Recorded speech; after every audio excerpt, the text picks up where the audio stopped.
Hello everyone, welcome to physics scholar. আমরা পড়ছি কার্য, ক্ষমতা ও শক্তি, এবং আমরা দেখেছি যে কার্য, ক্ষমতা এবং শক্তির পরে আমরা শক্তির রূপান্তর সম্পর্কে আগের ক্লাসে আমরা পড়েছি।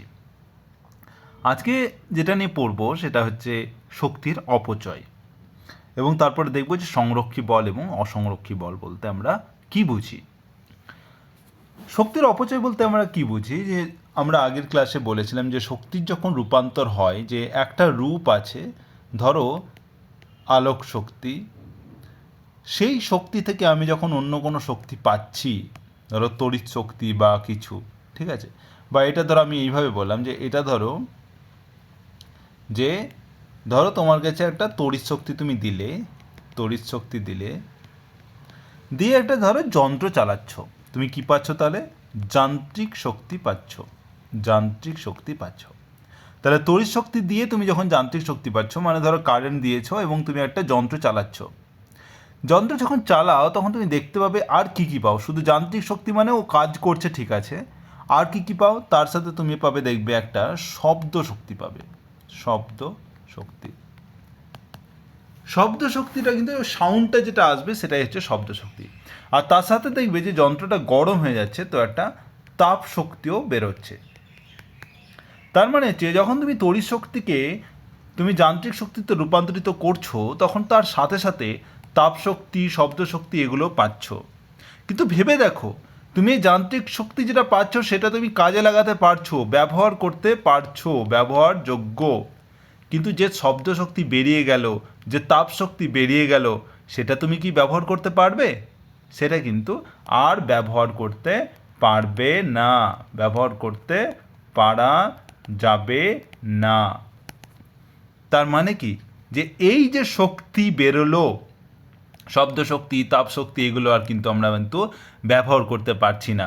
তাহলে মানে কি, যেটা আমরা ব্যবহার করতে পারছি না সেটা আমাদের কি হলো? অপচয় হলো। তাই এখানে শক্তির অপচয় হলো, সেই জন্য হচ্ছে শক্তির অপচয়। তাহলে শক্তির অপচয় বলতে আমরা বুঝি কি না, যখন কোনো শক্তি যখন রূপান্তরিত হয়, মানে এক শক্তি থেকে আর এক শক্তিতে রূপান্তরিত হয়, তখন কিছু পরিমাণ শক্তি কি হয়, যে এমন অবস্থায় চলে যায় যে আমরা সেটাকে আর ব্যবহার করতে পারি না, তখন তাকে বলা হয় শক্তির অপচয়। তার মানে হচ্ছে যখন কোনো আমি যে পরিমাণ শক্তি দিচ্ছি আর যে পরিমাণ শক্তি পাচ্ছি, সেটা কিন্তু এই যে পরিমাণ দিচ্ছি তার থেকে কিন্তু কম। তার মানে হচ্ছে কিছু পরিমাণ শক্তি কিন্তু কমে যাচ্ছে, সেটা হচ্ছে শক্তির অপচয়। আর সেই পরিমাণ শক্তি কিন্তু অপচয় বলতে এটা বলছি না যে বিলুপ্ত হয়ে যাচ্ছে, যে শব্দ শক্তি বা তাপ শক্তি এটা কিন্তু অপচয় হচ্ছে তা নয়, এটা জাস্ট একটা রূপান্তর ঘটছে, যেটা আমরা বাঞ্ছিত নয়, যেটা অবাঞ্ছিত রূপান্তর, ঠিক আছে। সেটা কিন্তু আমরা ব্যবহার করতে পারবো না, কিন্তু শক্তিটা কিন্তু অন্য ইতে রূপান্তর হয়ে যাচ্ছে। বোঝা গেল? এবার দেখো, যখন তুমি একটা শক্তি দিলে, ধরো 100 পরিমাণ শক্তি দিলে, তুমি সেটাকে ব্যবহার করতে পারছো কত? 90 পরিমাণ। তাহলে 10 পরিমাণ কি হলো? শক্তি তোমার অপচয় হলো, 10 পরিমাণ শক্তি অপচয় হয়ে গেল।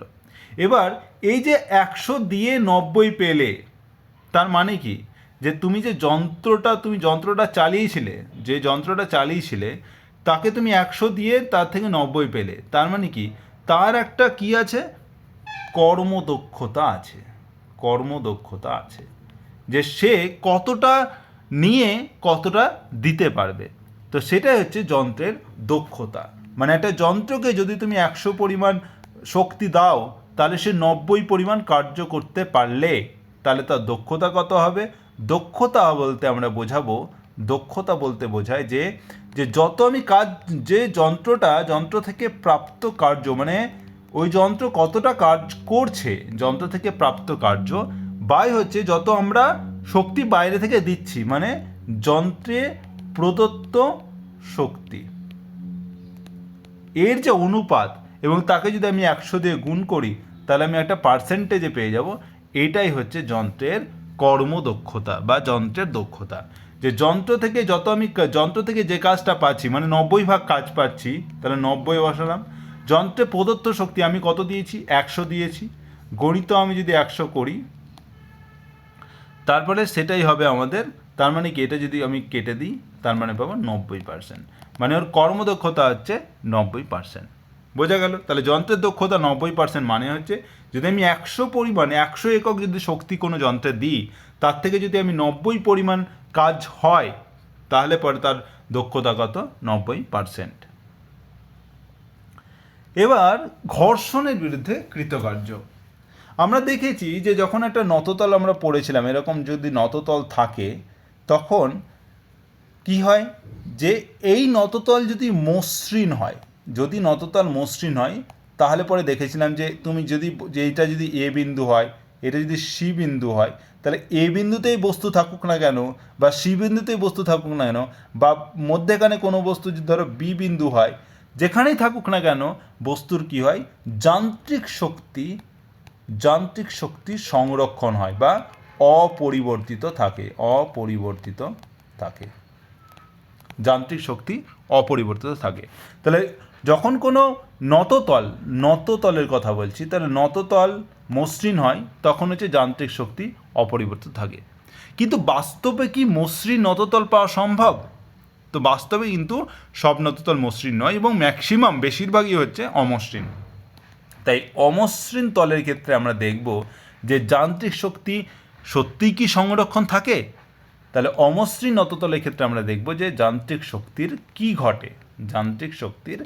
ঘটে, তো সেটা আমরা বার করব। তাহলে আমরা দেখব যে একটা হচ্ছে এ বিন্দুতে যান্ত্রিক শক্তি বার করব, তারপর বি বিন্দুতে বার করব এবং পরে আমরা সি বিন্দুতে যান্ত্রিক শক্তি বার করব।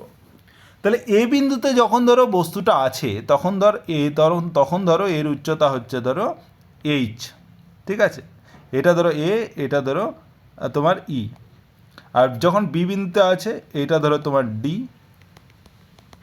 ওকে, এবার এই দূরত্বটা হচ্ছে ধরো এক্স, এ থেকে বি এর দূরত্ব হচ্ছে এক্স, ঠিক আছে, তাহলে এটা হচ্ছে এক্স, আর এই পুরো দূরত্বটা ধরো হচ্ছে এল। এই এ থেকে সি এর দূরত্ব হচ্ছে, তার মানে এসি সমান হচ্ছে এল, এ বি সমান হচ্ছে এক্স, আর নততলের নতিকোণ হচ্ছে থিটা। এবার আমরা বার করব কি না, এ বিন্দুতে যান্ত্রিক শক্তি বার করব। তাহলে এ বিন্দুতে টোটাল শক্তি যদি বার করি, তাহলে প্রথমে আমি বার করব কি না, ধরো স্থিতিশক্তি। তাহলে এ বিন্দুর উচ্চতা কত? এইচ, ধরো ভর হচ্ছে এম, তাহলে স্থিতিশক্তি কত হবে? M G H. গতিশক্তি কত হবে?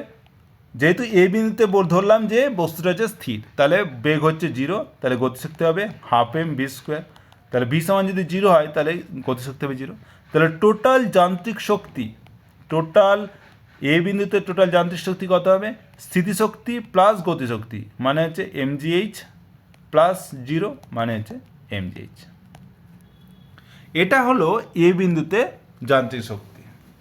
এবার এক্স দূরত্ব অতিক্রম করে এটা বি বিন্দুতে এলো, ঠিক আছে, আর এটা ধরো এফ, এই পয়েন্টটা। এবার যখন এই বলটা এ বিন্দু থেকে বি বিন্দুতে এলো, এক্স দূরত্ব অতিক্রম করলো, তাহলে বি বিন্দুতে বেগ ধরো হচ্ছে ভি, তাহলে বি বিন্দুতে আমাকে যান্ত্রিক শক্তি বার করতে হবে। তাহলে বি বিন্দুতে আমরা যদি বার করি, তাহলে বেগ হচ্ছে, আমরা বলেছি কি বেগ হচ্ছে ভি, আর কত দূরত্ব অতিক্রম করলো? দূরত্ব এ বি সমান হচ্ছে এক্স। তাহলে ভি আমাকে আগে বার করে নিই, ভি হচ্ছে, তাহলে আমি যদি, তাহলে ওর প্রাথমিক বেগ কত? যখন এ বিন্দুতে ছিল তখন ও স্থির ছিল, তার মানে হচ্ছে ইউ হচ্ছে 0, তাহলে ভি স্কোয়ার সমান হচ্ছে ইউ স্কোয়ার। আর এখানে হচ্ছে তোমার হচ্ছে ত্বরণ তোমাকে বার করে নিতে হবে, সেটা হচ্ছে যে এখানে যখন বস্তুটা আছে তখন তার উপর কী বল কাজ করছে, যে এই বরাবর ত্বরণ কত হয়? এই বরাবর ত্বরণ হয় তোমার হচ্ছে জি। তোমাকে যদি, ওকে আমি এটা আরেকবার করে দিই, এটা তোমরা আগেও করেছো, যে এরকম যদি তোমার নততল থাকে, তখন যদি একটা ধরো বস্তু ছিল এরকম, তখন তার উপর কাজ করে এদিকে এমজি, এটা হচ্ছে থিটা, আর এই বরাবর এটা হচ্ছে থিটা হয়, তাহলে এই বরাবর এমজি কস থিটা হয়, আর এই বরাবর হবে তোমার হচ্ছে এমজি সাইন থিটা। এবার বস্তুটা যখন ওপর থেকে নিচের দিকে পড়বে তখন ঘর্ষণ বল থাকবে উপরের দিকে, এই বরাবর ঘর্ষণ বল, সেটা হচ্ছে এফ সমান হচ্ছে মিউ গণিত এন, আর এটা হচ্ছে এন। তাহলে এন সমান আমরা পাচ্ছি এমজি কস থিটা, এগুলো তোমরা আগে যখন ঘর্ষণ পড়েছো তখন পড়েছো, তার জন্য আমি বেশি কিছু আলোচনা করছি না। তাহলে এন সমান হচ্ছে এমজি কস থিটা, আর তোমার হচ্ছে এমজি সাইন থিটা নিচের দিকে লব্ধি বল, তাহলে আমাকে বার করতে হবে যে নিচের দিকে লব্ধি বল কত হচ্ছে এফ, সেটা হচ্ছে MG sign theta minus F, এটা হচ্ছে নিচের দিকে লব্ধি বল। তাহলে MG sign theta minus F, F সমান হচ্ছে মিউ ইন্টু এন, আর এন সমান হচ্ছে এমজি কস থিটা। তাহলে এখান থেকে পাচ্ছি কি এমজি যদি কমন নিই তাহলে পাচ্ছি যে sign theta minus mu cos theta. তাহলে ত্বরণ কত হবে? ত্বরণ হচ্ছে এফ বাই এম সমান হচ্ছে জি sign theta minus mu cos theta. এটা হচ্ছে কোনো নততলে যখন কোনো ঘর্ষণ বল থাকে তখন হচ্ছে বস্তুর ত্বরণ। তাহলে ভি স্কোয়ার সমান হচ্ছে ইউ স্কোয়ার প্লাস 2s, আমরা জানি। তাহলে you square plus 2s, you সমান 0, 2a, এ সমান হচ্ছে জি sign theta minus mu cos theta into হচ্ছে এক্স, তার মানে হচ্ছে 2gx ইন্টু হচ্ছে sine theta minus mu cos theta. তাহলে গতিশক্তি কত হবে? গতিশক্তি যদি বার করি, গতিশক্তি সমান হচ্ছে half M V square, half M V square. তাহলে হাফ এম ভি স্কোয়ার হচ্ছে 2gx sine theta minus mu cos theta. তাহলে 2 কেটে গেল, তাহলে পাচ্ছি mgx ইন্টু হচ্ছে sine theta minus mu cos theta. Okay, তাহলে এটা পেয়ে গেলাম আমরা বি বিন্দুতে গতিশক্তি। এবার আমাদেরকে বার করতে হবে বি বিন্দুতে স্থিতিশক্তি। তাহলে বি বিন্দুতে যদি স্থিতিশক্তি বার করি, স্থিতিশক্তি কত হয়? এম জি, আর হচ্ছে উচ্চতা, উচ্চতা কত আছে এখানে? উচ্চতা আমি বলেছি, তাহলে এইটা হচ্ছে উচ্চতা বিডি, উচ্চতা হচ্ছে বিডি। এবার দেখো যে বিডিটাকে আমি লিখতে পারি কি, এই বিডি, এই দূরত্বটা, এই যে দূরত্ব বিডি, এইটা সমান হচ্ছে এফ ইর সমান। আর এফিকে লিখতে পারি যে টোটাল যে এই মাইনাস হচ্ছে এই এফ। তাহলে বিডি সমান আমি এফি লিখতে পারছি, তাহলে বিডি সমান হচ্ছে এফি, আর এফিকে লিখতে পারবো আমরা হচ্ছে, এফিকে লিখতে পারবো এই মাইনাস এ এফ। তাহলে এফি, তাহলে আমরা লিখতে পারছি এমজি সমান হচ্ছে, এমজি সমান হচ্ছে ইন্টু হচ্ছে বিডি মানে লিখতে পারো এই মাইনাস এফ, এই মাইনাস এফ। এবার এই সমান কি? এই সমান হচ্ছে দেখো এই মানে টোটাল দূরত্ব, সেটা হচ্ছে এইচ, আমরা আগেই বলেছি ওর উচ্চতা হচ্ছে এইচ। আর এফ মানে কি? এফ মানে হচ্ছে এই দূরত্বটা, মানে হচ্ছে তোমার হচ্ছে যে এইখানে যে, এইখানে যদি বস্তু আছে এটা বি, এটা এ, এটা হচ্ছে এফ। তাহলে এফ, এটা থিটা হলে এটাও থিটা, এটা যদি এক্স হয় তাহলে এই দূরত্বটা কত হবে? এটা হবে এফ সমান হচ্ছে, তুমি যদি সাইন থিটা বার করো, সাইন থিটা সমান যদি বার করো, সাইন থিটা সমান কত? সাইন থিটা সমান হচ্ছে লম্ব, লম্ব হচ্ছে এফ বাই অতিভুজ এক্স, তাহলে এফ সমান আমি লিখতে পারি এক্স সাইন থিটা। তাহলে এফ সমান লিখতে পারি এক্স সাইন থিটা। তাহলে দেখো আমি স্থিতিশক্তি পেয়ে গেলাম, গতিশক্তি পেয়ে গেলাম, আমরা কী বার করব? যান্ত্রিক শক্তি। তাহলে বি বিন্দুতে যান্ত্রিক শক্তি কত হবে? যান্ত্রিক শক্তি হচ্ছে স্থিতিশক্তি প্লাস গতিশক্তি। তাহলে স্থিতিশক্তি হচ্ছে MG into H minus x sine theta, plus গতিশক্তি কত? MG x into sign theta minus mu cos theta. এবার তুমি দেখো, তাহলে এই ক্ষেত্রে পেলে MG H minus MG x sine theta plus MG x sign theta minus mu MG x কস theta. তাহলে তুমি পেলে এখান থেকে এমজি এইচ, দেখো এমজি এক্স সাইন থিটা এখানে মাইনাস আছে, এখানে প্লাস আছে, তো এই দুটো হচ্ছে কেটে যাবে। আর এখানে পেলে যে এক্স ইন্টু হচ্ছে মিউ এমজি কস থিটা।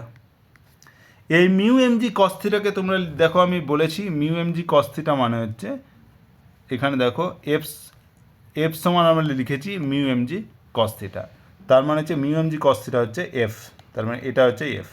তাহলে পেলাম এমজি এইচ মাইনাস এফ গণিত এক্স। তাহলে দেখো যে আমরা যখন মসৃণ নততল সম্পর্কে পড়েছিলাম তখন দেখেছিলাম যে বি বিন্দুতেও কিন্তু যান্ত্রিক শক্তি mgh ছিল, কিন্তু এক্ষেত্রে যখন আমি বলছি যে অমসৃণ, যখন একটা ঘর্ষণ বল কাজ করছে তখন কিন্তু যান্ত্রিক শক্তি আর mgh থাকছে না, mgh থেকে কিছুটা কম থাকছে -fx। আর এই এফএক্সটা কি? এই এফএক্স হচ্ছে এফ হচ্ছে ঘর্ষণ বল আর এক্স দ্রুত নিয়ে এসছে, তার মানে হচ্ছে এই এফএক্স হচ্ছে যে ঘর্ষণ বলের বিরুদ্ধে কার্য, ঘর্ষণ বলের বিরুদ্ধে যে কার্য করতে হয়েছে। তাহলে এই এফএক্স হচ্ছে ঘর্ষণ বলের বিরুদ্ধে কার্য হয়েছে, সেটাই হচ্ছে এফএক্স। যেহেতু নেগেটিভ মানে হচ্ছে হচ্ছে ঘর্ষণ বল যেদিকে কাজ করছে আমার সরণ হচ্ছে উল্টো দিকে হয়েছে, তাই ঘর্ষণ বলের বিরুদ্ধে কার্য হচ্ছে -fx, আর সেই জন্য সে যান্ত্রিক শক্তি থেকে সেটা হচ্ছে কম। তার জন্য হচ্ছে যে তুমি যে কোনো অবস্থানে তুমি দেখবে যে তুমি যত দূরে যাবে, যদি এক্স সমান যদি এল হয়, মানে যখন এ বিন্দু থেকে সি বিন্দুতে বস্তুটা এসে পড়ে তখন যদি টোটাল দূরত্ব যদি এল পরিমাণ দূরত্ব যায় তাহলে তখন যান্ত্রিক শক্তি কত হবে? তাহলে সি বিন্দুতে যান্ত্রিক শক্তি যদি বার করতে চাই তাহলে কত হবে? জাস্ট mgh মাইনাস কত পরিমাণ করল, এফ হচ্ছে ঘর্ষণ বল আর তার বিরুদ্ধে কাজ করতে হয়েছে এফ ইন্টু এল, তাহলে mgh মাইনাস এফএল এটাই হবে সি বিন্দুতে যান্ত্রিক শক্তি। তার মানে হচ্ছে যে কোনো যখন কোনো নততল অমসৃণ হয়ে পড়ে তখন ঘর্ষণের বিরুদ্ধে আমাকে কৃতকার্য করতে হয়। এবার আসছি সংরক্ষী বল বা কনজারভেটিভ ফোর্স। যে সংরক্ষী বল বা কনজারভেটিভ ফোর্স বলতে আমরা সেই বলকে বোঝাই যে যখন কোনো সংস্থা থাকে, কোনো সংরক্ষী সংস্থা থাকে, সংরক্ষী সংস্থা মানে হচ্ছে সংরক্ষী কথাটা এসছে সংরক্ষণ থেকে। কিসের সংরক্ষণ? যান্ত্রিক শক্তির সংরক্ষণ। তাহলে সংরক্ষী সংস্থা বলতে বোঝাচ্ছে যে সংস্থায় কি হয়, যান্ত্রিক শক্তি সংরক্ষণ থাকে, যান্ত্রিক শক্তি সংরক্ষণ থাকে। তাহলে যে সংস্থায় যান্ত্রিক শক্তি সংরক্ষণ থাকে তাকে বলা হয় সংরক্ষী সংস্থা, আর এই সংস্থায় যে বল কাজ করে তাকে বলা হয় সংরক্ষী বল, সংরক্ষী বল। তার মানে হচ্ছে যে সংরক্ষী বল হচ্ছে সেই বল যে বলের ক্রিয়ায় যেখানে যে বলটা কাজ করে সেখানে যান্ত্রিক শক্তি কি থাকে? সংরক্ষণ থাকে। এরকম উদাহরণ হচ্ছে ধরো অভিকর্ষের ক্ষেত্রে অভিকর্ষ বল, যে পৃথিবীর তুমি যদি উপর দিকে ছুড়ে দাও যে কোনো মুহূর্তে যান্ত্রিক শক্তি কত হয়, মানে যে কোনো মুহূর্তে কিন্তু যান্ত্রিক শক্তি হচ্ছে সংরক্ষিত থাকে, তাই অভিকর্ষ বল হচ্ছে একটা সংরক্ষী বল। এই উদাহরণগুলো কিন্তু মনে রাখবে যে সংরক্ষী বলের উদাহরণ হচ্ছে অভিকর্ষজ বল, তারপর হচ্ছে তড়িৎ আধানের মধ্যে যে কুলম্বীয় বল কাজ করে, কুলম্বীয় বল, সেটা হচ্ছে কুলম্বীয় বল। তারপর ধরো চৌম্বক মোড়ের মধ্যে চৌম্বকীয় বল, চৌম্বকীয় বল, চৌম্বকীয় বল, এইগুলো কিন্তু হচ্ছে সব সংরক্ষী বলের উদাহরণ। তার মানে যে সংরক্ষী বল হচ্ছে সেই বল যে যেখানে যান্ত্রিক শক্তি সংরক্ষণ থাকে। তো যখন তুমি একটা বস্তুকে অভিকর্ষের বিরুদ্ধে যখন ছুড়ছো, ঠিক আছে, তার মানে যে একটা বস্তু, এটা ধরো পৃথিবীপৃষ্ঠ থেকে ধরো এই উচ্চতায় ছুড়লে তখন কি হবে, যে বস্তু যখন ছুড়ছো তখন আস্তে আস্তে কি হচ্ছে, যে অভিকর্ষের বিরুদ্ধে তোমাকে কার্য করতে হচ্ছে, তাই না? অভিকর্ষের বিরুদ্ধে কার্য করতে হচ্ছে, তখন সেটা কি হচ্ছে, তখন বল দ্বারা কৃতকার্য কত হবে? বল দ্বারা কৃতকার্য হচ্ছে, ধরো বল হচ্ছে এফ আর দূরত্ব যাচ্ছে ডিআর, তাহলে এফ ডট ডিআর একটা নেগেটিভ চলে আসবে, কারণ হচ্ছে বল দ্বারা কৃতকার্য মানে হচ্ছে বলে দেখো সরণ হচ্ছে উল্টো দিকে, বল কাজ করছে নিচের দিকে আর সরণ হচ্ছে উপর দিকে, তার মানে হচ্ছে একটা নেগেটিভ থাকছে। তো এইটা হচ্ছে বল দ্বারা কৃতকার্য। এই কৃতকার্যের জন্য কি হচ্ছে, বস্তুর মধ্যে কি হয়, স্থিতিশক্তি সঞ্চিত হয়, স্থিতিশক্তি সঞ্চিত হয়। এই স্থিতিশক্তি সঞ্চিত হয়, তো এইখানে যখন একটা বস্তু সর্বোচ্চ মাত্রায় উঠবে তখন তার স্থিতিশক্তি সব থেকে বেশি, এইখানে এটা যদি এ পয়েন্ট হয়, এই পয়েন্টে সব থেকে বেশি স্থিতিশক্তি ওর মধ্যে সঞ্চিত হবে। তাহলে এই যে কৃতকার্য হচ্ছে যে ডেল ডব্লিউ, এটা হচ্ছে কৃতকার্য মাইনাস এফ ডট ডিআর, এটাই হচ্ছে কিন্তু ওর কি হয়, যে স্থিতিশক্তি সঞ্চিত হয় তার পরিমাণ, তার মানে ডেল্টা ইউ। যে এইখানে যদি ইউ1 হয়, এখানে যদি ইউ2 হয়, তাহলে ইউ1 মাইনাস ইউ2 যে ডিফারেন্সটা হবে সেটাই হবে কিন্তু কৃতকার্যের পরিমাপ। বোঝা গেল? তাহলে ডেল্টা ডব্লিউ সমান হচ্ছে মাইনাস এফ ডট ডিআর, এটাই হতে কতটা কৃতকার্য হলো, যতটা ওই বস্তুর মধ্যে কি হলো, স্থিতিশক্তি সঞ্চিত হলো। এবার একটি সংরক্ষী বলের ক্ষেত্রে একটি বদ্ধ পথে কৃতকার্য কত হয়? ধরো একটা অভিকর্ষ বলের পর তুমি একটা মানে একটা বস্তুকে তুমি উপর দিকে ছুড়লে, ঠিক আছে, তখন কত কার্য হবে, যে ডি ইউ যেটা হয়, ঠিক আছে, যে আমি বললাম ডি ডব্লিউ সমান হচ্ছে মাইনাস এফ ডট ডি আর সমান হচ্ছে ডি ইউ, তাহলে এফ ডট ডি আর কত হবে, এফ ডট ডি আর হচ্ছে মাইনাস ডিউ। আর যখন নিচের দিকে ও যখন তুললো এই পয়েন্টে গেল, আবার যখন ফিরে এলো পুরোটা, তখন কত হবে, তখন হবে এফ ডট ডি আর পজিটিভ থাকবে, সেটা হবে ডিউ। তাহলে টোটাল কাজ কত হবে, টোটাল যদি কাজ করো, যে টোটাল কাজ বদ্ধ পথে মানে তুমি গেলে আবার ফিরে এলে, টোটাল কাজ কত হবে, ডব্লিউ সমান কত হবে, যে ডিউ মাইনাস ডিউ সমান হচ্ছে 0, মানে এইটার এটা যোগ করে দাও, তার মানে 0। তাহলে টোটাল যে একটা বদ্ধ পথ, মানে তুমি গেলে আবার ফিরে এলে, কত কাজ পেলে, 0 পেলে। তার মানে হচ্ছে যে যখন কোনো একটা সংরক্ষী বল কাজ করে, অভিকর্ষ বল হচ্ছে যেহেতু সংরক্ষী বল, অভিকর্ষী বল হচ্ছে সংরক্ষী বল, যেহেতু কোনো সংরক্ষী বল কাজ করলে সেখানে একটি বদ্ধ পথে কী হবে, কৃতকার্য শূন্য হবে। মানে যখন তুমি বলটা উপরের দিকে উঠছে তখন কি হচ্ছে, ঋণাত্মক কাজ হচ্ছে, ঋণাত্মক কাজ।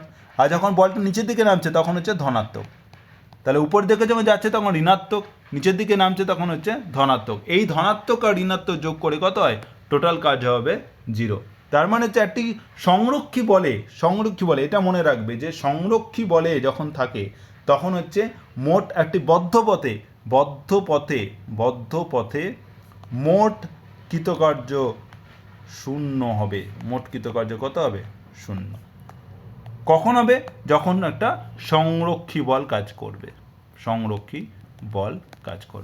তাহলে যখনই একটা সংরক্ষী বল কাজ করবে আমার একটা বদ্ধ পথে মোট কৃতকার্য 0 হবে। আর এইভাবে তোমরা বলতে পারে যে একটি বদ্ধ পথে যখন কোনো বল দ্বারা মোট কৃতকার্যের পরিমাণ 0 হয় তখন সেই বলকে কী বলা হয়, সংরক্ষী বল বলা হয়।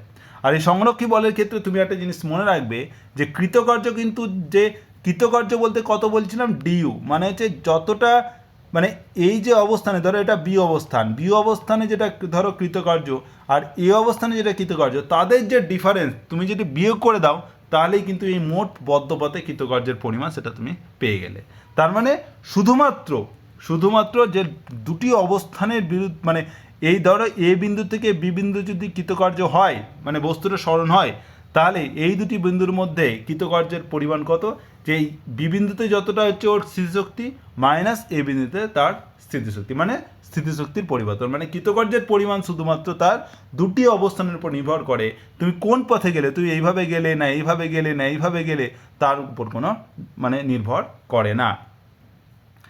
এবার আসছি সংরক্ষী সংস্থায় কোনো কণার শক্তির সংরক্ষণ। যে যখন একটা সংরক্ষী সংস্থা থাকতে মানে হচ্ছে একটা সংরক্ষী বল কাজ করছে, তখন কণার শক্তির সংরক্ষণ মানে যান্ত্রিক শক্তির সংরক্ষণ হয়, সেটা আমরা দেখব। যে ধরো একটা এইভাবে এ থেকে বি পর্যন্ত একটা, মানে তুমি গেলে এ থেকে বি পর্যন্ত গেলে এবং কোনো একটা মুহূর্তে এইদিকে হচ্ছে ডিআর, তো এটা হচ্ছে ধরো ডিআর হচ্ছে এখানে এবং তার বেগ হচ্ছে ধরো ডিভি, তাহলে বেগ হচ্ছে ডিভি। তাহলে এই যে মানে কণার বেগ হচ্ছে ধরো ভি, তাই কণার বেগ হচ্ছে ভি আর এটা হচ্ছে যাচ্ছে হচ্ছে খুব স্মল একটা সরণ হচ্ছে ডিআর। তাহলে এই খুব স্মল সরণের জন্য কত কার্য হচ্ছে, এফ ডট ডিআর। তাহলে এটা হচ্ছে কৃতকার্য। এফ ডট ডিআরকে লিখতে পারো এফ সমান আমরা জানি এম ইন্টু ডিভিডিটি ইন্টু হচ্ছে, আর ডিআরকে লিখতে পারি ভিডিটি। তাহলে এক্ষেত্রে পাচ্ছি M into V dot D V. আর যখন আমি এটাকে এইভাবে লিখতে পারি হাফ এম ডি ইন্টু হচ্ছে বি স্কোয়ার, কারণ হচ্ছে এটাকে ডি মানে হচ্ছে এইদিকে হচ্ছে ডি হচ্ছে ডিফারেন্সিয়েশন, মানে হচ্ছে ডি ভি স্কোয়ার মানে হচ্ছে যে তুমি 2 আগে চলে এলো তারপরে ভি থেকে গেলো মানে 2v। এবার যখনই তুমি half M D V square সাথে তাহলে করবে হাফ এম, দেখো ডি ভি স্কোয়ার মানে 2v, তাহলে কি পেয়ে গেলে যে এমবি পেয়ে গেলে। আর যেহেতু একটা ডিভি থেকে যাবে যখন ডিফারেন্সিয়েট করবে তখন এটা ডিভি চলে এলো, তো এমবি ডিভি। তার জন্য তুমি ভিডিভিকে তুমি এইভাবে লিখতে পারো যে half D V square, half differentiate of V square. তো এইভাবে তুমি এমবিডিবিকে লিখতে পারো হাফ এম ডি স্কোয়ার। এবার যখন তাহলে কণাটা এ থেকে বিতে যাচ্ছে তখন টোটাল কার্য কত, যে integration A to B F dot D R. তাহলে integration A to B half M D V square, আর ডি মানে ডিফারেন্সিয়েস আর ইন্টিগ্রেশন কি সম্পূর্ণ বিপরীত, তাই এ দুটো কেটে যাবে, তো পেলাম half M R V square থেকে গেল। আর এখানে ধরো এ বিন্দুতে বেগ যদি ভি এ হয়, বি বিন্দুতে বেগ যদি ভি বি হয়, তাহলে আমি পেলাম half M V B square minus V A square. এটা হচ্ছে ইন্টিগ্রেশন নিয়ম। তাহলে এটা পেলাম half M V B square minus half M V square.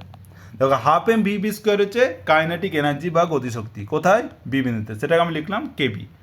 আর হাফ এম ভি স্কোয়ার হচ্ছে কাইনেটিক এনার্জি কোথায়? এ বিন্দুতে, সেটাকে আমি লিখলাম যে গতিশক্তি হচ্ছে এ বিন্দুতে। তাহলে আমি টোটাল যে কার্য হলো সেটা আমি লিখতে পারলাম যে বি বিন্দুতে কত গতিশক্তি মাইনাস এ বিন্দুতে কত গতিশক্তি, এটাই হচ্ছে কিন্তু কত কৃতকার্য হলো তার পরিমাপ। আবার আমরা আগে দেখেছিলাম যে ডব্লিউ আমরা এফ ডট ডিআর সেটা হচ্ছে মাইনাস ডিউ হয়, মানে কতটা স্থিতিশক্তির যতটা কার্য হয় স্থিতিশক্তির মানে পরিবর্তনের সাথে সমান। তাহলে এফ ডট ডিএর সমান হচ্ছে মাইনাস ডিউ। তাহলে ইন্টিগ্রেশন এ টু বি যদি করি তাহলে এফ ডট ডিআর তাহলে কত minus due A to B, তার মানে হচ্ছে মাইনাস ধরো ইউ মানে বি বিন্দুতে স্থিতিশক্তি হচ্ছে তোমার হচ্ছে ধরো ইউবি, আর এ বিন্দুতে স্থিতিশক্তি হচ্ছে ইউএ, তাহলে হচ্ছে মাইনাস ইউবি মাইনাস ইউএ, তাহলে লিখতে পারি ইউএ মাইনাস ইউবি। আবার দেখো তাহলে এই যে কার্য এটা হচ্ছে তোমার ডব্লিউ, তাহলে ডব্লিউ সমান লিখতে পারছো ইউএ মাইনাস ইউবি। আবার তুমি লিখেছো ডব্লিউ সমান হচ্ছে কেবি মাইনাস কে, মানে হচ্ছে একটা হচ্ছে যে দেখো কার্য মানে তুমি বোঝাচ্ছে যে কতটা স্থিতিশক্তির পরিবর্তন হলো যে এ থেকে বিতে যাওয়ার জন্য। আবার ডব্লিউ হচ্ছে বি মানে কেবি মাইনাস কে মানে কতটা গতিশক্তির পরিবর্তন হলো মানে এ থেকে বিয়ে যাওয়ার জন্য। তার মানে দেখো কেবিতে যদি ধরো বি বিন্দুতে গতিশক্তি বেশি হয় তাহলে স্থিতিশক্তি কম হবে, আর এ বিন্দুতে যদি গতিশক্তি কম হয় তাহলে স্থিতিশক্তি বেশি হবে। তো তার ফলে কী হবে যে টোটাল তাহলে আমি লিখতে পারি যে কে বি মাইনাস কে সমান হচ্ছে ইউএ মাইনাস ইউবি, যেহেতু দুটোই ডব্লিউ তাহলে আমি লিখতে পারি যে কে এ প্লাস ইউএ সমান হচ্ছে কে বি প্লাস ইউবি। তাহলে কে প্লাস ইউএ মানে হচ্ছে এ বিন্দুতে গতিশক্তি প্লাস এ বিন্দুতে স্থিতিশক্তি, সেটা হচ্ছে মানে কি তাহলে এইটা হচ্ছে এ বিন্দুতে যান্ত্রিক শক্তি। তাহলে যান্ত্রিক শক্তিকে আমি লিখলাম ধরো যে কে ক্যাপিটাল কে, আর মানে সরি তাহলে এইটা হচ্ছে তোমার হচ্ছে কে প্লাস ইউ, আর এটা হচ্ছে তোমার বি বিন্দুতে হচ্ছে কেবি, কেবি হচ্ছে বি বিন্দুতে গতিশক্তি, আর ইউবি হচ্ছে বি বিন্দুতে স্থিতিশক্তি। তার মানে হচ্ছে এটা হচ্ছে যে টোটাল যে কোনো পজিশনে কে প্লাস ইউ গতিশক্তি প্লাস স্থিতিশক্তি কী হবে কনস্ট্যান্ট হয়ে যাবে, মানে ধ্রুবক। মানে টোটাল যে যান্ত্রিক শক্তি এ বিন্দুতে সেটা হচ্ছে টোটাল যান্ত্রিক শক্তি বি বিন্দুতে সাথে সমান। তার মানে কি যে কোনো পজিশনে যে কোনো মুহূর্তে যে কে প্লাস ইউ মানে টোটাল যে যান্ত্রিক শক্তি সেটা কি হচ্ছে কনস্ট্যান্ট হচ্ছে, মানে ধ্রুবক হচ্ছে, মানে শক্তির সংরক্ষণ হচ্ছে। মানে সংরক্ষী বল যেখানে কাজ করবে সেখানে কি হবে টোটাল যান্ত্রিক শক্তি ধ্রুবক থাকবে, এটাই তো বলার, তাই না? এবার আসছি অসংরক্ষী বল বা নন কনজারভেটিভ ফোর্স। অসংরক্ষী বল বলতে কি বুঝি, যখন কোনো সংস্থায় ধরো যে কোনো একটা বাধাজনিত বল আছে যেখানে আমাকে সব সময় সেই বলের বিরুদ্ধে আমাকে কার্য করে যেতে হবে এবং সেই কাজটা আমি ফিরে পাবো না, যেটা হচ্ছে আমাকে অপচয় হয়ে যাবে, সেটা হচ্ছে তখন হচ্ছে যে বলটা কাজ করে সেটা হচ্ছে অসংরক্ষী বল। তাহলে অসংরক্ষী বল বলতে বোঝাচ্ছে যে এমন কোনো সংস্থা এমন কোনো এই অসংরক্ষী বল হচ্ছে বাধাজনিত বল, এবং যেখানে এই বাধাজনিত বল উপস্থিত থাকলে কি হবে না যান্ত্রিক শক্তি সংরক্ষিত হবে না, যান্ত্রিক শক্তি সংরক্ষিত থাকবে না। তার মানে কি শক্তির কিছুটা অপচয় হবে বা শক্তি মানে আমাকে এই বাধাজনিত বলের বিরুদ্ধে কিছু পরিমাণ কার্য করতে হবে, যে জন্য যান্ত্রিক শক্তি সংরক্ষিত থাকবে না, যেটা আমরা একটু আগেই দেখলাম যখন আমি নততলের দেখলাম যে অমসৃণ নততলের ক্ষেত্রে কী দেখেছিলাম যে যখন ঘর্ষণ বল কাজ করে ঘর্ষণ বল কাজ করে তখন কিন্তু যান্ত্রিক শক্তি আর সংরক্ষণ ছিল না। তাই আমরা বলতে পারি ঘর্ষণ বল যেহেতু একটি বাধাজনিত বল, তাই ঘর্ষণ বল হচ্ছে একটা অসংরক্ষী বল। অসংরক্ষী বল। তাহলে ঘর্ষণ বল কি হচ্ছে? একটা অসংরক্ষী বল। তাহলে পরীক্ষাতে তোমাদের দিতে পারে যে ঘর্ষণ বল কি? অসংরক্ষী বলের উদাহরণ। আর সংরক্ষী বলের উদাহরণ কি? মহাকর্ষ বল, অভিকর্ষ বল, কুলম্বীয় বল, চৌম্বকীয় বল, এগুলো হচ্ছে সংরক্ষী বলের উদাহরণ। অসংরক্ষী বলের ক্ষেত্রে কী হয় যে একটি বৃত্তপথে কৃতকার্য কত, মানে ধরো এ বিন্দু থেকে তুমি বি বিন্দুতে গেলে, আবার বি বিন্দু থেকে এ বিন্দুতে ফিরে এলে, তাহলে পরে কী হবে? কৃতকার্য কত হবে? টোটাল কৃতকার্য কত হবে? একটা জিনিস লক্ষ্য করো, যখন তুমি এ থেকে বিতে যাবে না, তুমি এই বরাবর যাচ্ছে, তখন সব সময় দেখবে যে তুমি যাচ্ছ এদিকে, তোমার সরণ হচ্ছে এদিকে, তোমার কিন্তু ঘর্ষণ বল কোন দিকে কাজ করবে? এই দিকে। তার মানে কি তোমার যে এফ ডট ডিআর সেটা সবসময় কিন্তু নেগেটিভ হবে, মানে হচ্ছে এটা হচ্ছে ঋণাত্মক কার্য, হচ্ছে ঋণাত্মক কার্য। তাহলে এ থেকে বিতে যখন যাচ্ছ তখন হচ্ছে কি? ঋণাত্মক কার্য হচ্ছে, ঋণাত্মক কার্য হচ্ছে। আবার যখন বি থেকে এতে আসবে, তখন তুমি এই দিকে আসছো ঠিকই, ঘর্ষণ বল সবসময় কিন্তু পেছনের দিকেই কাজ করে, তাহলে এফ কাজ করবে এদিকে। তার মানে কি এফ ডট ডিআর সেটা কী হবে? আবার নেগেটিভ হয়ে যাবে, সেটা হচ্ছে ঋণাত্মক। তার মানে টোটাল যে কাজ সেটা যদি এই দুটো যোগ করো, এটা আর এটা, তাহলে দেখবে নেগেটিভ মাইনাস নেগেটিভ, মানে হচ্ছে এটা কিন্তু জিরো হচ্ছে না। তার মানে হচ্ছে যে একটা অসংরক্ষী বলের ক্ষেত্রে একটি বৃত্তপথে কৃতকার্য কী হয়? কৃতকার্য শূন্য হয় না, শূন্য হয় না। তাহলে অসংরক্ষী বলের ক্ষেত্রে একটি বৃত্তপথে কী হয়? কৃতকার্য শূন্য হয় না। তার মানে তাহলে এই বলটিকে যখন, বা এইভাবেও তুমি বলতে পারো যে বলের যে বল সংস্থায় যান্ত্রিক শক্তি সংরক্ষণ থাকে না, বা একটি বৃত্তপথে মোট কৃতকার্যের পরিমাণ শূন্য হয় না, তখন তাকে বলা হয় অসংরক্ষী বল। অসংরক্ষী বল, বোঝা গেল? এবং তুমি যদি পরিমাপ করো যে তুমি যদি এইভাবে যাও বা এইভাবে যাও, দেখবে তুমি যে পথে যাবে তোমার সেখানে কিন্তু কৃতকার্য বেশি হবে। মানে পথের ওপর তোমাকে নির্ভর করতে হবে যে কতটা কৃতকার্য হলো। কারণ তোমাকে ঘর্ষণ বল, তুমি যত বেশি দূর দিয়ে যাবে ঘর্ষণ বল তত বেশি হবে, তোমার কৃতকার্য ঘর্ষণ বলের বিরুদ্ধে কাজ করতে হবে বেশি। তাই এটা কিন্তু পথের ওপর নির্ভরশীল। বোঝা গেল? এবার আসছি বিভব। বিভব বলতে আমরা কি বুঝি? বিভব একটা হচ্ছে ধারণা, বিভব হচ্ছে একটা কনসেপ্ট, যেটা আমাদেরকে বুঝতে হবে। সেটা হচ্ছে ধরো কোনো একটা, এইখানে ধরো একটা সংরক্ষী বল কাজ করছে, সংরক্ষী বল কাজ করছে, মানে ধরো একটা দুটো বস্তুর মধ্যে, দুটো ইলেকট্রনের মধ্যে, ধরো এটাও ইলেকট্রন এটাও ইলেকট্রন, এদের মধ্যে কি কাজ করছে? একটা বল কাজ করছে, সেটা হচ্ছে কুলম্বীয় বল, কুলম্বীয় বল। তাহলে এবার বলছে যে এই মানে এইখানে একটা সংরক্ষী বল কাজ করছে, এবং তুমি একটা মানে একক ভৌত রাশি বিশিষ্ট, একক পরিমাণের কোনো ভৌত রাশিষ্ট কণাকে, ধরো এখানে হচ্ছে একক পরিমাণ কিউ হচ্ছে ধরো 1 কুলম। তোমরা যদি তোমাদের 12-এ পড়বে যে 1 কুলম চার্জকে তুমি যদি অসীম দূরত্ব থেকে এই যে ক্ষেত্রে, যে বল ক্ষেত্রে নিয়ে আসো, তাহলে বহিস্থ এজেন্ট দিয়ে যে কাজ তোমাকে করতে হবে, তাহলে বলে যে এই বল ক্ষেত্রে ওই বিন্দুতে বস্তুটির বা ওই বিন্দুতে বিভব বলা হবে। তাহলে বিভব বলতে বোঝাচ্ছে যে যখন কোনো সংরক্ষী সংস্থা আছে, সেই সংরক্ষী সংস্থায় কোনো একটা বিন্দুতে, এটা ধরো এ বিন্দুতে, তুমি একটা সংরক্ষী সংস্থা এ বিন্দুতে তুমি একটা অসীম দূরত্ব থেকে কোনো একটা একক পরিমাণের ভৌত রাশি বিশিষ্ট কোনো একটি কণাকে তুমি নিয়ে আসতে, তোমাকে বহিস্থ এজেন্ট দ্বারা যে কার্য করতে হবে সেটাই হচ্ছে বিভব বোঝায়। তাহলে বিভব বলতে বোঝাচ্ছে যে ধরো তোমাকে কার্য করতে হবে এবং এখানে বল হচ্ছে ধরো এফ, তাহলে এফ ডট ডিআর এটাই হচ্ছে তোমার কাজ, এফ ডট ডিআর। তাহলে এই যে এবার ইন্টিগ্রেশন কোথা থেকে? ইনফিনিটি থেকে তুমি একটা এ বিন্দুতে নিয়ে এলে, এটাই হবে তোমার হচ্ছে ইন্টিগ্রেশন। ইনফিনিটি মানে ইনফিনিটি থেকে এ থেকে এলে এই যে কাজটা করলে, এটাই হচ্ছে কী হবে? বিভবের ধারণা।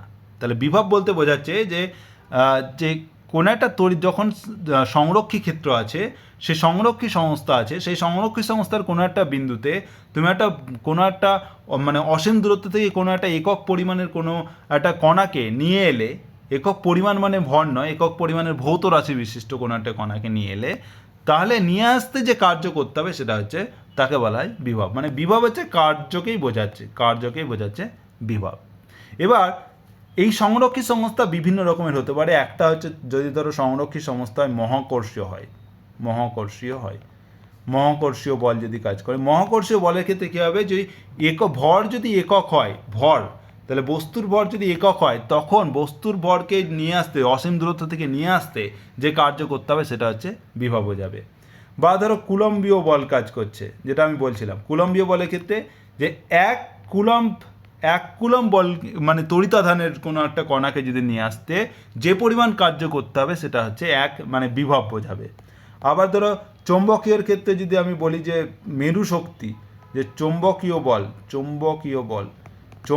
বলের ক্ষেত্রেও যে মেরু শক্তি হয়, মেরু শক্তি যদি একক মেরু শক্তির কোনো একটা মানে কণাকে নিয়ে আসা হয় যে তাহলে যে কাজ করতে হবে সেটাই হচ্ছে কিন্তু চৌম্বক বিভব।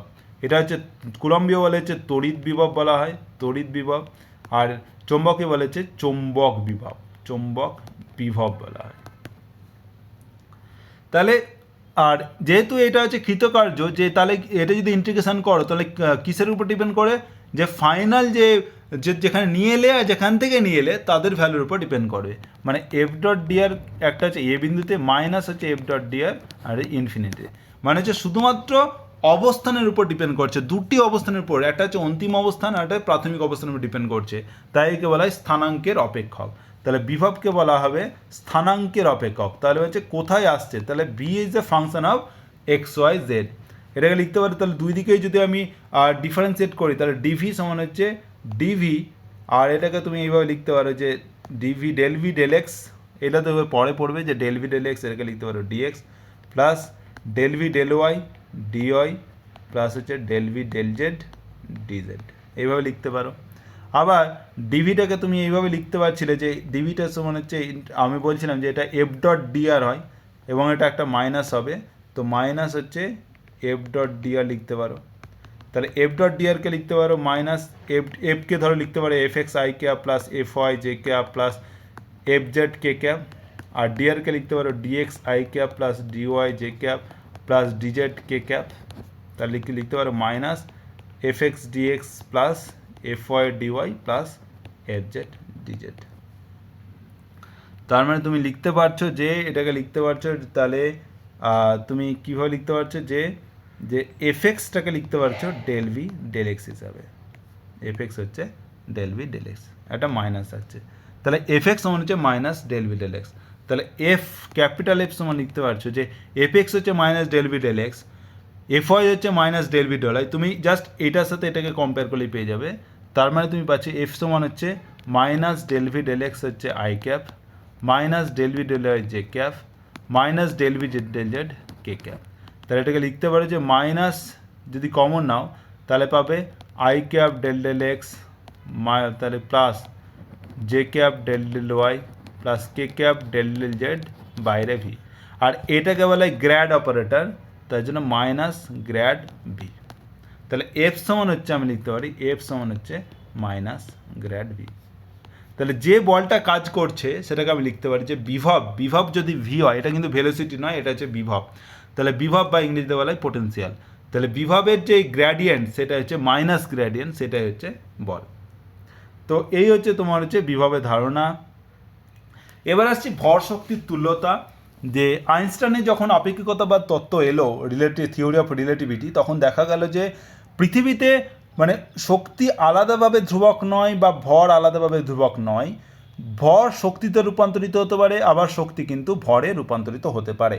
তাই তিনি বললেন যে শক্তির আরেক রূপ হচ্ছে ভর। পদার্থ মানে হচ্ছে ভরকে আর পদার্থও বলা যেতে পারে, যে পদার্থকে শক্তিতে রূপান্তরিত করা যায় আর শক্তিকে পদার্থে রূপান্তরিত করা যায়। ধরো কোনো একটা বস্তুর ভর যদি এম হয় এবং তাকে যদি সম্পূর্ণভাবে কোনো শক্তি ধরো ইতে রূপান্তরিত করা হয় তাহলে ই সমান হবে এম সি স্কোয়ার। তাহলে ই সমান হচ্ছে এম সি স্কোয়ার, আর সি হচ্ছে ধরো শূন্যস্থানে আলোর বেগ, শূন্যস্থানে আলোর বেগ কত 3 × 10⁸ মিটার পার সেকেন্ড। তাহলে 3 × 10⁸ মিটার পার সেকেন্ড হচ্ছে কোনো একটা শূন্যস্থান আলোর বেগ। তাহলে এম ভরের কোনো বস্তুকে যদি সম্পূর্ণভাবে শক্তিতে রূপান্তরিত করা হয় তাহলে টোটাল শক্তি কত হবে? ই সমান হচ্ছে mc²। তার মানে হচ্ছে এই এম কে আর ইকে সমতুল পরিমাণ বলা হয়, সমতুল বলা হয়। তাহলে ই এর সমতুল ভর কত? এম, আর এম এর সমতুল শক্তি কত? ই। ঠিক আছে, তার জন্য ভর শক্তির তুল্যতা। এবার যদি বলা হলো যে একটা ইলেকট্রন আছে, ইলেকট্রনের ভর কত? ভর হচ্ছে 9.1 × 10⁻31 কেজি। তাহলে ইলেকট্রনের শক্তি কত? ইলেকট্রনের শক্তি তাহলে কত হবে? ই কত হবে? ই হচ্ছে mc²। তাহলে এম দেওয়া হচ্ছে 9.8 × 10⁻31 কেজি, সি হচ্ছে 10⁸ তার স্কোয়ার। এটা করবে, এটা করলে তুমি পাবে যে এটাকে যদি তুমি করো তাহলে তুমি পাবে একটা ভ্যালু, সেটা হচ্ছে 0.511 MeV। এই MEV হচ্ছে মেগা ইলেকট্রন ভোল্ট, আর 1 ইলেকট্রন ভোল্ট সমান হচ্ছে 1.6 × 10⁻19 জুল। মানে এখান থেকে তুমি জুলে একটা ভ্যালু পেয়ে যাবে, সেটাকে এই 1.6 × -19 দিয়ে ভাগ করে দেবে, তাহলে তুমি ইভি পেয়ে যাবে। আর এমইভি মানে হচ্ছে যে 10⁶ এভি। এমইভি মানে 10⁶ এভি। তার মানে হচ্ছে একটা ইলেকট্রনের টোটাল শক্তি কত? 0.511 এমইভি। একটা ইলেকট্রনের 0.5 এমইভি হচ্ছে তুল্য শক্তি, ভরের তুল্য শক্তি, ভরের তুল্য শক্তি। যেহেতু ওর ভর হচ্ছে এতটা, তার জন্য তার তুল্য শক্তি হচ্ছে 0.511 এমভি। এবার আসছি স্থির ভর।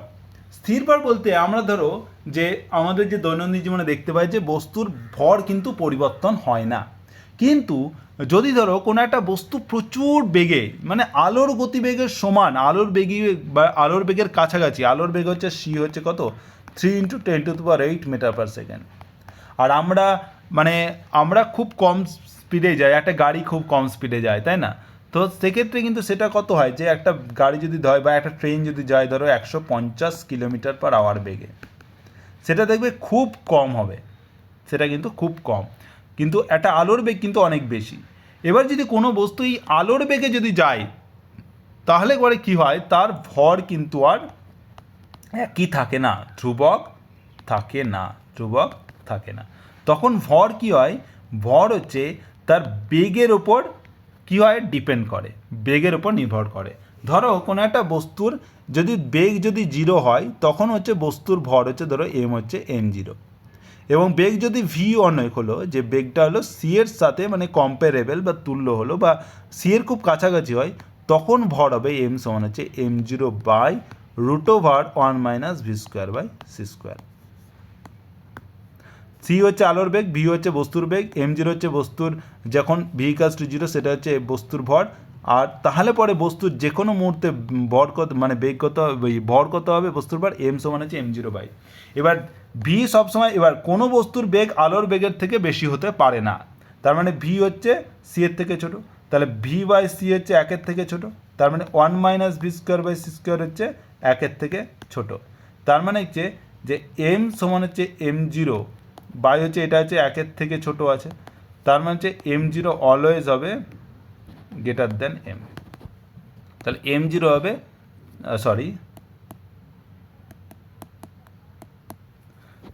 m0 হচ্ছে অলওয়েজ লেস দ্যান এম, মানে হচ্ছে এম গ্রেটার দেন m0। মানে হচ্ছে বস্তুর ভর যখন বেগ প্রচুর হয় না, বস্তুর ভর কিন্তু বাড়তে থাকে। তাহলে বেগ যত বাড়বে তত কিন্তু বস্তুর ভর হচ্ছে বাড়বে, বেগ যত বাড়বে বস্তুর ভর তত বাড়বে। ঠিক আছে, তো এই হচ্ছে।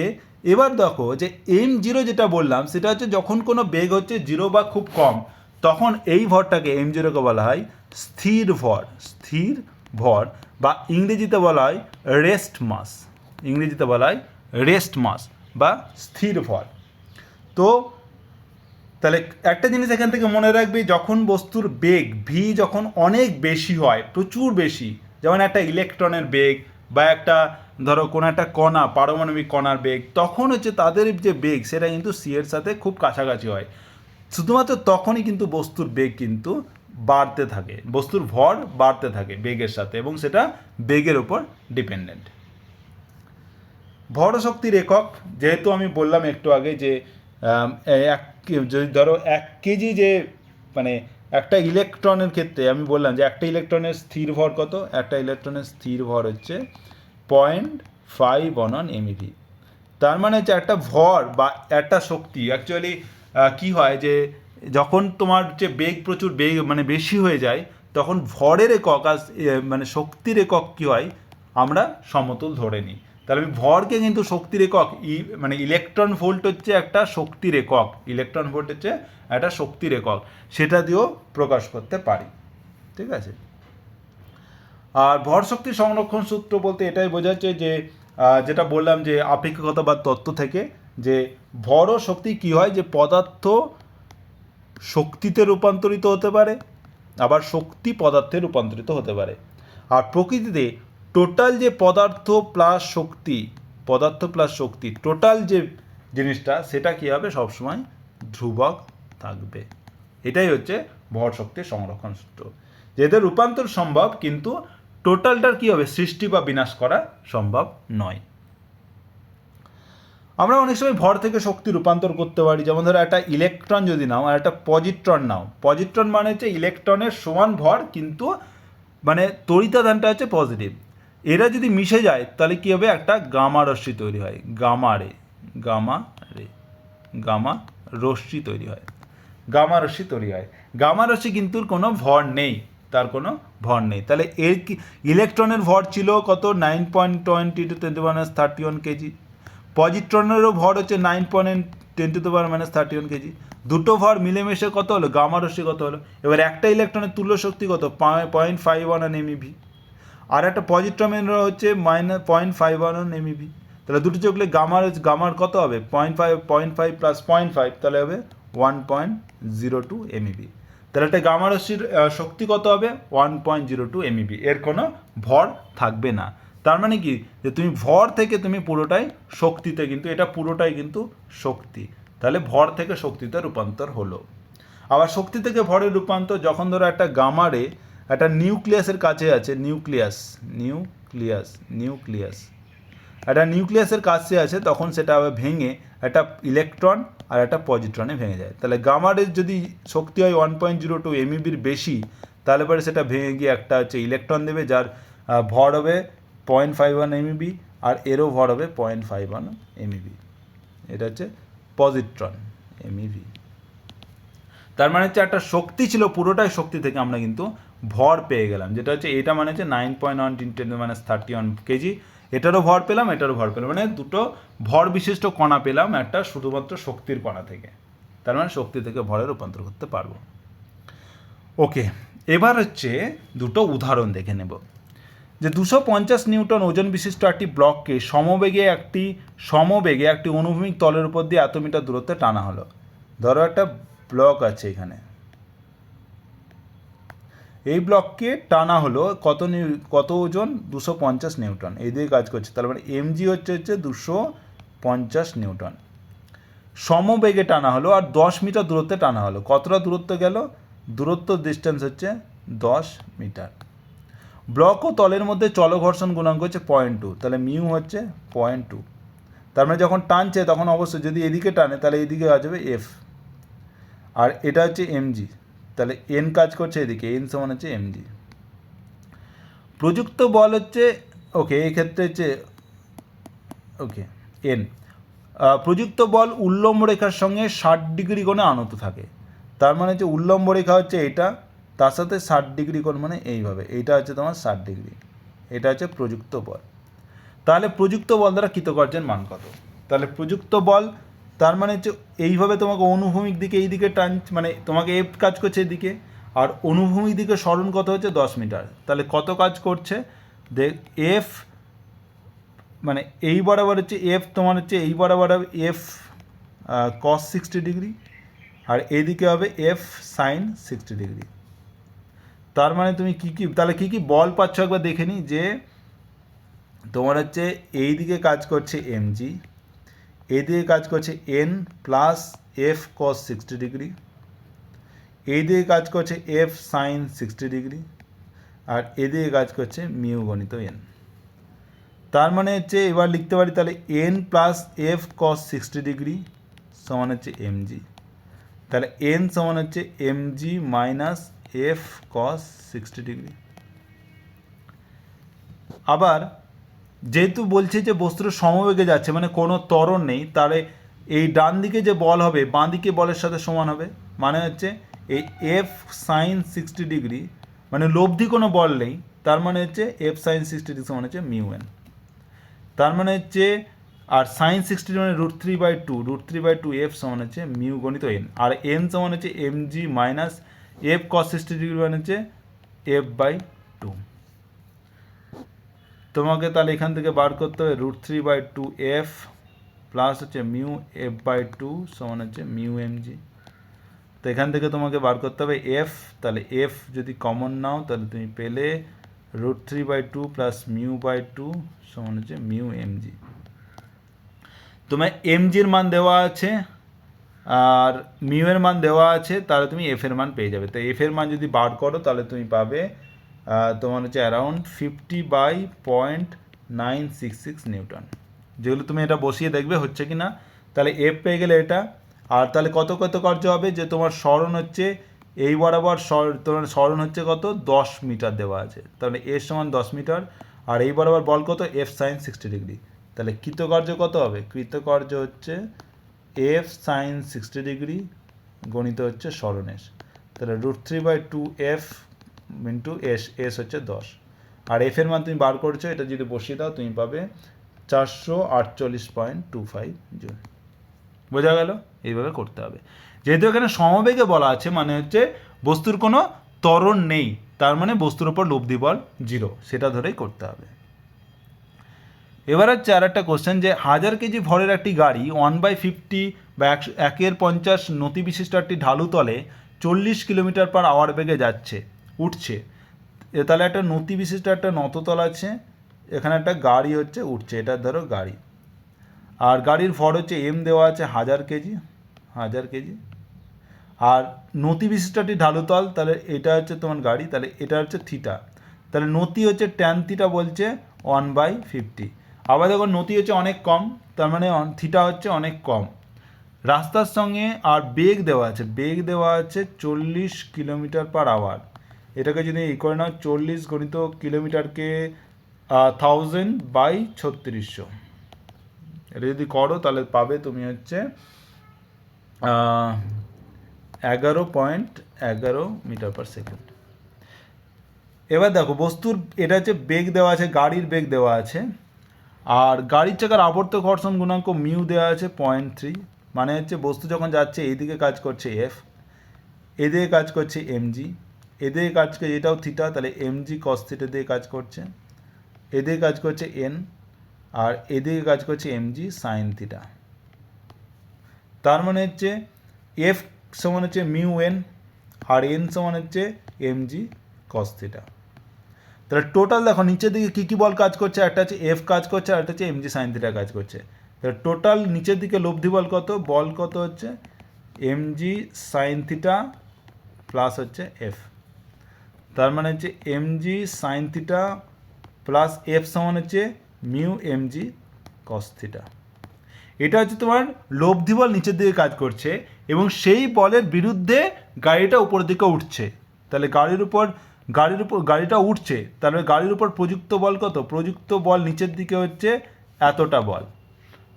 তার মানে হচ্ছে এখান থেকে যদি আমার এবার ট্যান থিটা যেহেতু 150 দেওয়া আছে 1/50, আমি ধরে নেব যে তোমার হচ্ছে যে তার মানে আমি ধরে নেব যে থিটা হচ্ছে অনেক কম, তার মানে হচ্ছে ট্যান থিটা সমান হচ্ছে সাইন থিটা আর কস থিটা মানে হচ্ছে 1, এইটা জিনিস তোমাকে ধরে নিতে হবে। তারপরে এখানে তাহলে পেলে এমজি সাইন থিটা মানে হচ্ছে মানে ট্যান থিটা মানে 1/50 প্লাস মিউ দেওয়া আছে এমজি দেওয়া আছে কস থিটা মানে 1, এটা তুমি বসিয়ে দাও, তাহলে তুমি প্রযুক্ত বল পেয়ে যাবে তোমার হচ্ছে 3136 নিউটন। এগুলো নিজে করবে, 3136 নিউটন, এটা হচ্ছে তোমার প্রযুক্ত বল। এবার তোমাকে বলেছে যে ক্ষমতা বার করতে বলেছে, তাহলে গাড়ির ক্ষমতা কত হবে? ক্ষমতা হবে বস্তুর ওপর বল, প্রযুক্ত বল গণিত হচ্ছে বস্তুর বেগ। ক্ষমতাকে আমরা এইভাবে দেখি যে বস্তুর বল কিন্তু বস্তুর বেগ করতে পারি, তাহলে বস্তুর উপর বল কত? বল হচ্ছে 3136 নিউটন, বস্তুর বেগ আমরা বার করেছি 11.11 মিটার পার সেকেন্ড। তার মানে এটা থেকে তুমি পাবে যে 34.84 কিলোওয়াট। এই হচ্ছে গাড়িটির ক্ষমতা, মানে নিচের দিকে বল কাজ করছে এতটা, আর বস্তুর মানে বেগ হচ্ছে উপরের দিকে, তো বস্তুকে এত পরিমাণ ক্ষমতা লাগবে উপরের দিকে ওঠার জন্য, এবং গাড়িটি যেহেতু উঠছে তো এত পরিমাণ ক্ষমতা আছে, তো গাড়ির ক্ষমতা হচ্ছে এই 34.84 কিলোওয়াট। বোঝা গেল? তো আজকে অনেকটা পড়া হলো, যে শক্তির অপচয় সম্পর্কে জানলাম। জাস্ট একবার বলে দিই, রিভাইজ করেছি যে কী কী জিনিস, তোমাদের এখান থেকে বেশি কিছু মনে রাখার দরকার নেই, জাস্ট কয়েকটা জিনিস, যে শক্তির অপচয় হলে কি তাপশক্তি, শব্দশক্তি, এইগুলো হচ্ছে শক্তির অপচয় তৈরি হয়। যন্ত্রের ক্ষমতা বলতে বোঝায় যে যন্ত্র থেকে যে প্রাপ্ত কার্য, যন্ত্র থেকে প্রাপ্ত কার্য বা যন্ত্রে প্রদত্ত শক্তি গণিত 100। আর যখনই কোনো ঘর্ষণ বল কাজ করে তখন কিন্তু যান্ত্রিক শক্তি আর সংরক্ষণ থাকে না। তাহলে নততলের ক্ষেত্রে এরকম তাহলে mgh মাইনাস এফএল হয়, বা mgh মাইনাস এফএক্স হয়ে যায়। সংরক্ষী বল তাকেই বলে যখন যান্ত্রিক শক্তির সংরক্ষণ থাকে। সংরক্ষী বলের উদাহরণ হচ্ছে আকর্ষণ মানে অভিকর্ষ বল, তড়িতাধানের মধ্যে কুলম্বীয় বল, চৌম্বকীয় বল, এগুলো হচ্ছে সব সংরক্ষী বল। আর সংরক্ষী বলের ক্ষেত্রে একটি বদ্ধপথে কৃতকার্য শূন্য হবে, এটা খুব ইম্পর্টেন্ট, একটা এমসিকিউ আসবে যে বদ্ধপথে মোট কৃতকার্য শূন্য হবে সংরক্ষী বলের ক্ষেত্রে। আর অসংরক্ষী বলের ক্ষেত্রে কী হবে? কৃতকার্য শূন্য হবে না। আর সংরক্ষী বলে অবশ্যই যান্ত্রিক শক্তি সংরক্ষিত থাকবে। আর অসংরক্ষী বলের উদাহরণ হচ্ছে যেখানে বাধাজনিত বল থাকে, যেমন ঘর্ষণ বল হচ্ছে একটা অসংরক্ষী বল। আর অসংরক্ষী বলের ক্ষেত্রে কৃতকার্য বদ্ধপথে কৃতকার্য বললাম শূন্য হবে না। বিভব তো বললাম। আর হ্যাঁ, যদি তোমার হচ্ছে ভর থাকে এম, তার তুল্য শক্তি হচ্ছে ই সমান হচ্ছে এমসি স্কোয়ার, এটা খুব ইম্পর্টেন্ট, এটা মনে রাখবে। আর স্থির ভর বলতে বোঝাচ্ছে যে যখন কোনো বস্তুর বেগ হচ্ছে শূন্য তখন যে ভর সেটা হচ্ছে স্থির ভর। আর বস্তুর বেগ যদি মানে আলোর বেগের সাথে সমান হয়ে যায়, প্রায় সমান হয়ে যায়, তখন বস্তুর ভর কিন্তু বাড়তে থাকে এবং সেটা বেগের ওপর নির্ভর করে। এম সমান হচ্ছে m0/√1 minus B square by C square. আর ভর শক্তি সংরক্ষণ বললাম যে পদার্থ আর শক্তি, টোটাল যে পদার্থ প্লাস শক্তি সেটা হচ্ছে ধ্রুবক থাকে, সেটা হচ্ছে ভর শক্তির সংরক্ষণ সূত্র। ওকে, আজকে এই পর্যন্তই। যদি কোনো কনফিউশন থাকে তো অবশ্যই কমেন্ট করো, যারা গ্রুপে আছো তারা হোয়াটসঅ্যাপে মেসেজ করো। ওকে, থ্যাংক ইউ।